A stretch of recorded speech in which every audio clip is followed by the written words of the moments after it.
Hello students, আমরা ডাকাতের মা গল্পের ইতিমধ্যে দুটো ক্লাস শেষ করেছি। আমরা লাস্ট যে ক্লাসটা করেছিলাম সেটা 17 পাতার মাঝামাঝি জায়গায় মা কত কি বলে চলেছে, এতক্ষণে শেষের কথাটা কানে গেল। এখান থেকে আমরা পড়ব শেষের কথাটা কি ছিল। নে হাত মুখ ধুয়ে নে। সে রাত্রে সৌখী এসেছে। সৌখীকে তার মা অনেক কথাবার্তার পরে এবার হাত মুখ ধুয়ে নেওয়ার কথা বলছে। সখী প্রতিবাদ করে বলছে, না না, আমি খেয়ে এসেছি, এই রাত করে আর তোকে রাঁধতে বসতে হবে না। না, রাঁধছে কে? খইমুড়ি আছে, খেয়ে নে। তুই যে কত খেয়ে এসেছিস সে আর আমি জানি না।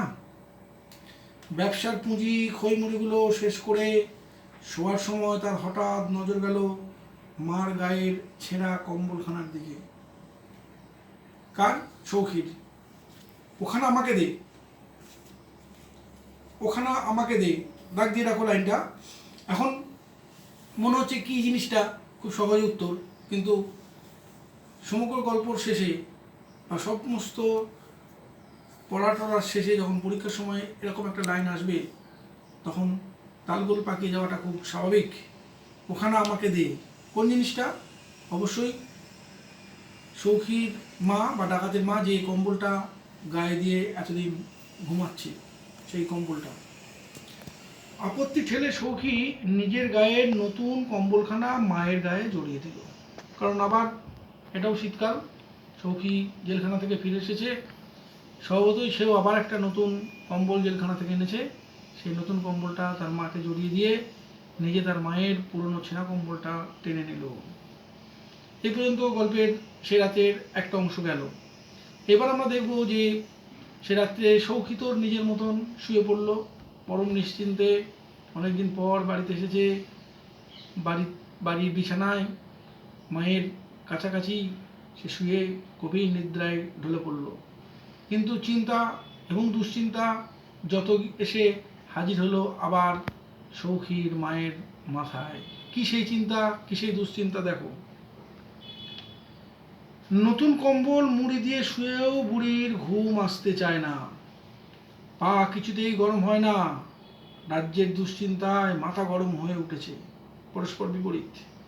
শীতকালে পা যদি গরম না হয় তাহলে ঘুম আসে না, যতই নতুন কম্বল বুড়ি গায়ে চাপাক না কেন পা ঠান্ডা হয়ে যাচ্ছে বা পা কিছুতেই গরম হচ্ছে না, অথচ যতই দুশ্চিন্তায়, রাজ্যের দুশ্চিন্তায় মাথা তার গরম হয়ে যাচ্ছে। কি সেই দুশ্চিন্তা? সৌখীর নাক ডাকানির একঘেয়ে শব্দ কানে আসছে। এতদিন পর ছেলে বাড়ি এলো, কোথায় নিশ্চিন্ত হবে তা নয়, সৌখীকে কি খেতে দেবে কাল সকালে, সেই হয়েছে বুড়ির মস্ত ভাবনা। সেই হয়েছে বুড়ির মস্ত ভাবনা। ভাবনাটা কি? অবশ্যই আমরা বুঝতে পারছি। ভাবনাটা হচ্ছে আজ রাত তো কোনো রকমে ব্যবসার পুঁজির খইমুড়ি সৌখীকে দিয়ে খাইয়ে তার সে রাতের মতন তার ক্ষুণ্ণিবৃত্তি হলো, তার খিদে মেটানো গেল। কিন্তু পরদিন সকালবেলাতেই তো সৌখীর মুখে কিছু তুলে দিতে হবে। সৌখীর মায়ের উপায় কি, সেটাই তার প্রধান বা মুখ্য দুশ্চিন্তা।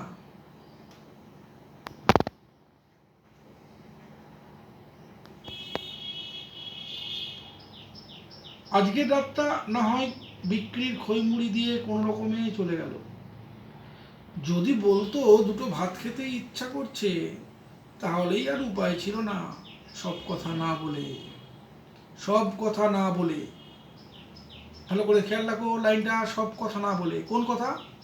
অর্থাৎ বুড়ির, অর্থাৎ সৌখীর মায়ের বর্তমান যে আর্থিক হাল হকিকত, তার যে আর্থিক দুরবস্থা, তার পক্ষে যে চাল কেনা বা তার বাড়িতে এই মুহূর্তে যে চালের অভাব এবং কী কারণে সেই চালের অভাব, যার কারণে সৌখী যদি সে রাত্রিতে ভাত খেতে চাইতো তা সত্ত্বেও তাকে রেঁধে দেওয়ার মতন ক্ষমতা বা সামর্থ্য বুড়ির ছিল না, সেসব কথা সেই রাত্রিতেই কিন্তু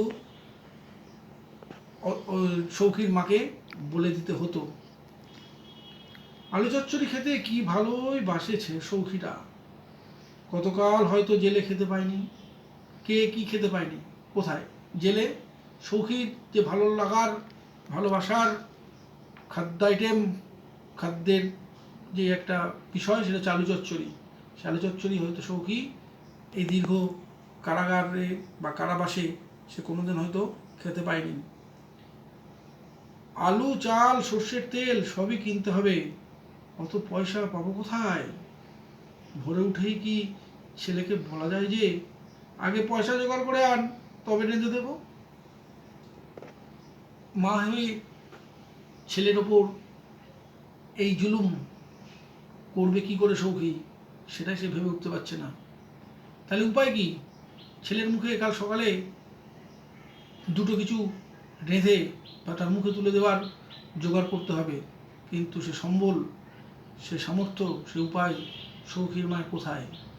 তাই সৌখীর মা পড়ল অগাধ সমুদ্রে, অগাধ চিন্তার মধ্যে। কাছারির ঘড়িতে 2টো বাজল। ভেবে কুল কিনারা পাওয়া যায় না, ভেবে কুল কিনারা পাওয়া যায় না। সৌখীর মা ভেবে আর কোনো কিছুই ঠিক করতে পারছে না। কি উপায় সে অবলম্বন করবে, কিভাবে সে তার পয়সার রোজগার করবে বা জোগাড় করবে, যার দ্বারা সে সৌখীর মুখে 2টো ভাত বা তার পছন্দের আলু চচ্চড়ি তার মুখে তুলে দেবে। মনে পড়ল যে পেশকার সাহেবের বাড়ি রাজমিস্ত্রি লেগেছে। মনে পড়ল পেশকার সাহেব, পেশকারকে বা পেশকার কি? পেশকার হচ্ছে এক ধরনের চাকরির আর কি পদ, বিশেষ করে এগুলো কোর্ট কাছারিতে সঙ্গে সম্পর্কযুক্ত, যারা বিচারকের সামনে বিভিন্ন কাগজপত্র বা যাকে আমরা বলি যে প্রমাণপত্র ইত্যাদি পেশ করে বা দেয়, প্রদান করে বিচারকের টেবিলে বা বিচারকের সামনে তুলে দেয়, হাতে তুলে দেয়, তাদেরকে বলা হয় পেশকার। যে পেশ করে, প্রদান করে, দান করে। দান মানে হচ্ছে এখানে আর কি সরবরাহ করে বা দেয়, তুলে দেয়। সে পেশকার সাহেবের বাড়ি রাজমিস্ত্রি লেগেছে। আর যখন মুড়ি বেচতে গিয়েছিল তখন দেখেছে যে পড়ে যাওয়া উত্তরের পাঁচিলটা গাঁথা হচ্ছে। পেশকার সাহেবের বাড়ির সীমানার উত্তর দিকের যে পাঁচিল সেটা পড়ে গেছে, সে পাঁচিলটা আবার নতুন করে গাঁথনির কাজ হচ্ছে। বুড়ি বিছানা থেকে উঠে পা টিপে টিপে বেরোলো ঘর থেকে। তাহলে একটা কিছু উপায়, একটা কিছু হিললে করতে হবে। রাত 2টো পর্যন্ত বুড়ির চোখে ঘুম নেই, বুড়ি এবার উঠে পড়েছে। তাহলে পেশকার সাহেবের বাড়িতেই বুড়ির গন্তব্য। মাতাদিন পেশকারের বাড়ি বেশি দূরে নয়। তাহলে পেশকারের নাম আমরা পেলাম মাতাদিন পেশকার। তাহলে এখানে আমরা দেখছি যে নামটা একটু অন্যরকম, অবাঙালি সুলভ। 5 দিন পাঁচিল সেদিন হাত 2-2.5 উঁচু পর্যন্ত গাঁথা হয়েছে। মাটি আর ভাঙা ইটের পাহাড় নিচে পড়ে থাকায় সে পাঁচিল ভাঙতে বুড়ির বিশেষ অসুবিধা হলো না। বাড়ি নিশুতি, সবে 2-2.5 হাত উচ্চতার পাঁচিল গাঁথা হয়েছে এবং পাঁচিলের দুদিকেই ভাঙা ইট এবং মাটি পড়ে কিছুটা উঁচু হয়ে আছে। স্বভাবতই সেই পাঁচিল টপকাতে বুড়ির বিশেষ একটা অসুবিধা হলো না। সে রাত্রিতে বাড়ি একদম নিশুতি, চুপচাপ, নিস্তব্ধ। অন্ধকারে কি কোথায় আছে ঠাউর করা শক্ত। অন্ধকার, রাত্রিবেলা, অনেক রাত, গভীর রাত, নিশুতি রাত। সে অন্ধকারের মধ্যে কোথায় বাড়ির কি আছে, এখানে বাড়ির ভেতরে নয়, বাড়ির বাইরে কোথায় কি পড়ে আছে যেটা নেওয়া যায়, চুরি করা যায়, সেই কারণেই জন্যই কিন্তু বুড়ি এই রাত্রিতে গেছে। কিন্তু ঠিকঠাক সে বুঝে উঠতে পারছে না, চিনে উঠতে পারছে না। বারান্দায় দোরগোড়ায় গুছিয়ে রাখা হয়েছে পেশকার সাহেবের খড়মজোড়া আর জল ভরা ঘটি। ভোরে উঠেই দরকার লাগবে বলে, এই দুটো জিনিসই ভোরে উঠেই দরকার লাগবে। ভোর ভোর জল ভরা ঘটি আর খড়ম। পেশকার সাহেব ভোরবেলা উঠেই এই দুটোর প্রয়োজন হয়, তাই এই দুটো আগাম রাত্রিতেই গুছিয়ে রাখা হয়েছে তার দরজার সামনে। ভয়ে বুড়ি উঠোনের আর কোথায় কি আছে হাতড়ে হাতড়ে খুঁজবার চেষ্টা করলো না। ঘটিটি তুলে নিয়ে পাঁচিল টপকে বাইরে বেরিয়ে এলো নিঃশব্দে। জলটুকু পর্যন্ত ফেলেনি। এখন রাত দুপুরে লোটা হাতে যেতে দেখলেও কেউ সন্দেহ করবে না। বুঝতেই পারছো, লোটা হাতে, জল ভর্তি লোটা হাতে রাত্রির বেলা যাওয়ার তাৎপর্য কি, কি প্রয়োজনে মানুষ যেতে পারে। অর্থাৎ প্রকৃতির ডাকে মানুষ সাড়া দিতেই সাধারণত এই রকম আচরণ করে বা এই ধরনের বৈশিষ্ট্যের প্রকাশ ঘটায়। এদেশে লোটা বিনা সংসার অচল। তাহলে আমরা আরেকটা জায়গা, সে রাত্রির জায়গা আমরা কিন্তু গল্পে শেষ করলাম। সে রাত্রির কি হলো, অর্থাৎ সৌখীর মা, ডাকাতের মা শুয়ে শুয়ে ভাবছিল, তারপরে সৌখী এলো, সৌখীর সঙ্গে মায়ের কথোপকথন হলো, সৌখী খইমুড়ি খেয়ে ঘুমিয়ে পড়লো, সৌখীর মায়ের দুশ্চিন্তার এসে জড়ো হলো, যত রাজ্যের দুশ্চিন্তা সৌখীর মায়ের মাথায় এসে হাজির হলো। সৌখীর মা অগত্যা বেরিয়ে ফেললো কিছু সন্ধানে, এবং মাতাদিন পেশকারের বাড়ির থেকে সে সেদিন রাত্রিতে তাদের যে ঘটি বা যাকে আমরা হিন্দিতে বলি লোটা, সেটাই সে কিন্তু চুরি করে আনলো। সে রাত্রের ঘটনা শেষ। এবার তার পরের দিনের সকাল থেকেই আর এক নতুন কাণ্ড। কি দেখো সেটা, এদেশে লোটা বিনা সংসার অচল। এদেশে মানে অবশ্যই বিহারের ওই সমস্ত জেলাগুলোর কথা বলা হচ্ছে, যে অঞ্চলের যে ধরনের সংস্কৃতি, দিনে বার কয়েক লোটা না মাজলে মাতাদিন পেশকারের হাত নিষ্পিস করে। সেজন্য হুলস্থুল পড়ে গেল তাঁর বাড়িতে সকালবেলায়। Underline the line. সেই জন্য হুলস্থুল মানে হই হই কাণ্ড, রই রই ব্যাপার, হুলস্থুল হুটোপাটা তাঁর বাড়িতে সকালবেলায়। কার বাড়িতে? মাতাদিন পেশকারের বাড়িতে সকালবেলায়। কি নিয়ে? ওই লোটা বা ঘটি হঠাৎ করে কি পাখা মেলে রাতের অন্ধকারে চলে গেল, উড়ে গেল, কোথায় গেল? খোকার মা নাকে কেঁদে স্বামীকে মনে করিয়ে দিলেন যে লোটা হলো বাড়ির লক্ষ্মী, এখনই আরেকটি কিনে আনা দরকার বাড়ির লক্ষ্মীশ্রী ফিরিয়ে আনতে হলে। কর্তার মেজাজ তখন তিরিক্ষি হয়ে আছে চোরের উপর রাগে। খোকার মা অর্থাৎ মাতাদিন পেশকারের স্ত্রী, সেই লোটা চুরির বা লোটা না পাওয়ার ব্যাপারটা ঠিক একটা শুভ বলে মনে করলো না। তাই অবিলম্বেই তার স্বামীকে অনুরোধ করলো আবার একটা লোটা কিনে আনতে বাড়ির শ্রী সমৃদ্ধির স্বার্থে। তখন মাতাদিন পেশকার, যে মূলত কোর্ট কাছারি আইন আদালতের সঙ্গে যুক্ত একজন ব্যক্তি, তাই স্ত্রীর সেই কথা শুনে সে একটু তিরিক্ষি মেজাজ প্রদর্শন করে ফেললো তার বউকে। বাজে বকবক করো না, তোমাদের তো কেবল এই আইনের ধারায় স্পষ্ট লেখা আছে যে চুরির খবর পুলিশকে না দিলে জেল পর্যন্ত হতে পারে। সে খবর রাখো, সে খবর রাখো। কে কোন খবর রাখার কথা বলেছে? অর্থাৎ চুরি হয়ে গেলে বাড়িতে সবার আগে কিন্তু পুলিশকে সেই কথা জানাতে হয় বা সে সংক্রান্ত একটা রিপোর্ট লেখাতে হয়।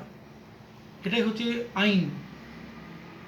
সুতরাং আগে যেহেতু আইনবাজ, আইনের লোক, আইনটা ভালোই বোঝে, তাই আইন সংক্রান্ত নিয়ম নীতি আগে প্রয়োগ করতে হবে, মানতে হবে। অর্থাৎ পুলিশের কাছে আগে যেতে হবে, পুলিশের থানায় পুলিশের কাছে গিয়ে রিপোর্ট করাতে হবে, তাদের চুরির ব্যাপারটা জানাতে হবে, তারপরে লোটা বা ঘটি কেনার ব্যাপার। তাই আগের কাজটা আগে। আইনচঞ্চু মাতাদিন আরও অনেক ঝাঁঝালো কথা খোকার মাকে শোনাতে শোনাতে বাড়ি থেকে বার হয়ে গেলেন থানায় খবর দেওয়ার জন্য। অবশ্যই নিজে যেটা জানে, নিজে যেটা বোঝে, সেটাই সে করতে চেয়েছে আগে। থানায় খবর, থানায় রিপোর্ট লেখানো এই চুরির ব্যাপারে। ফিরতিমুখও তিনি এলেন বাসনের দোকানে। ফিরতিমুখ মানে প্রথম কাজ, প্রাথমিক কাজ থানায় রিপোর্ট লেখানো, সেটা হয়ে গেছে। এবার স্ত্রীর কথা রাখা, শুধু স্ত্রীর কথা রাখা নয়, তারও প্রয়োজন পড়ে নিশ্চয়ই এই লোটার। তাই তাকেও আরেকটা লোটা কিনতেই হবে, এবং সেটা পাওয়া যায় বাসনের দোকানে। তাই মাতাদিন পেশকার গেল কোথায়? বাসনের দোকানে। নানা রকম ঘটি দেখালো দোকানদার, কিন্তু পছন্দসই কিছুতেই পাওয়া গেল না। পেশকার সাহেব বড় খুঁতখুঁতে লোটা সম্বন্ধে। এবার যে কোনো একটা লোটা পেলাম আর নিয়ে চলে এলাম। মাতাদিন পেশকার সেই ধরনের লোটা লোটা প্রিয় নন। তিনি লোটাকে ঠিক যেমনটি তার খোয়া গেছে, হারিয়ে গেছে, তেমন ধরনের লোটাই তার প্রয়োজন। এবং সেই লোটার বৈশিষ্ট্য কেমন সেটা এবার আমরা দেখব। তিনি চান খুঁড়ো দেওয়া লোটা। খুঁড়ো, অর্থাৎ আমরা বালতির তলায় যে একটা বেড, আলাদা করে বেড দেখি, সেটাই হচ্ছে খুঁড়ো মূলত বলা হয়। তাহলে সে লোটা যাওয়া ঘটি তারও তলায় থাকবে খুঁড়ো বা বেড। তাহলে বুঝলেন কি না, এই এত বড় সাইজের মুখ হওয়া চাই বেশ ফাঁদালো, যাতে বেশ হৃষ্টপুষ্ট মেয়ে মানুষের এতখানি মোটার উপর কাঁকন শুদ্ধ হাত অনায়াসে ঢোকানো যায় ভেতরটা মাজবার জন্য। মুখ প্রথমে বললো এত বড় সাইজের, নিশ্চয় একটা আকার দেখিয়েছিল, ধরে নিলাম এত বড় সাইজ, সে একটা আকার বা তার লোটাটার আয়তন কতটা হবে সেটা সে দেখালো। তারপর বললো যে মুখ হওয়া চাই ফাঁদালো, মুখটা হবে কি অনেক বেশ ফাঁদালো, অর্থাৎ অনেক ওপেন, প্রশস্ত, চওড়া, যাতে বেশ হৃষ্টপুষ্ট মেয়ে মানুষের, একজন মোটাসোটা মেয়ে মানুষের এতখানি মোটার উপর কাঁকন শুদ্ধ হাত, এবং সেই হাতে থাকবে এতখানি মোটা কাঁকন শুদ্ধ রূপোর কাঁকন। রূপোর কাঁকন মানে হচ্ছে কঙ্কন, বলয়, বালা, সেই রূপোর বালাটাও সরু ফিনফিনে নয়, সেটাও একটা মোটা। তাহলে মোটা হাতে মোটা বালাযুক্ত একটা হাত, যেটা অনায়াসে স্বচ্ছন্দে সেই লোটার ভেতরে ঢুকে গিয়ে সেই লোটার ভেতরটা পরিষ্কার করে মাজতে পারবে, এমন ফাঁদালো বা এমন চওড়া মুখ হওয়া চাই তার লোটার। দোকানদার শেষকালে হাল ছেড়ে দিয়ে জিজ্ঞাসা করে, মানে নতুন যে লোটাগুলো দেখিয়েছে, একটা লোটাও পেশকারের মন পছন্দ বা পছন্দসই হয়নি। তাই দোকানদারও হোপলেস, আশাহীন হয়ে পড়েছে। শেষমেশ তবু সে একবার খরিদ্দারকে তো ফেরত দেওয়া যায় না, তাই গত্যন্তর নিরুপায় হয়ে সে বলল, পুরনো হলে চলবে, আন্ডারলাইন দ্য লাইন, পুরনো হলে চলবে। তাহলে কোন জিনিসটা পুরনোর কথা বলা হয়েছে, কে বলছে? নামে পুরনো, সস্তায় পাবেন 2.5 টাকায়। পুরনো জিনিস, তাহলে তো দাম কিছুটা কম করতেই হবে। পুরনো বাসনও বিক্রি হয় নাকি এখানে দেখি? পেশকারের ধারণা ছিল না যে এই বাসনের দোকানে পুরনো বাসনও বিক্রি হতে পারে। তাই দোকানদার যখন বলল, এই লাইনটাই, এই জায়গাটাই কিন্তু গল্পের আসল ক্লাইম্যাক্স। এখান থেকেই, এই ঘটনার পর থেকে কিন্তু গল্পের গতি প্রকৃতিটা পুরো বাঁক নিয়ে গেল অন্যদিকে। এতক্ষণ পর্যন্ত ঘুণাক্ষরেও কেউ জানতেও পারেনি, ভাবতেও পারেনি, বুঝতেও পারেনি যে মাতাদিন পেশকারের শখের ঘটি বা লোটা সেটা কে চুরি করতে পারে। এই জায়গা থেকেই কিন্তু গল্পের গতি এবার ক্রমশ নিম্নমুখী হবে। গল্পটা এতক্ষণ, গল্পের ঘটনা, বিষয়বস্তুটা এতক্ষণ ওপরের দিকে উঠছিল, এরপর থেকে আস্তে আস্তে নিম্নমুখী, অর্থাৎ গল্পটা ক্রমশ পরিণতির দিকে এগিয়ে যাবে এরপর থেকে। ঘটি দেখেই তার খটকা লাগলো, পকেট থেকে চশমা জোড়া বার করে নাকের ডগায় বসালেন। খুঁড়োর নিচে ঠিক সেই তার আঁকা, আর সন্দেহ নেই।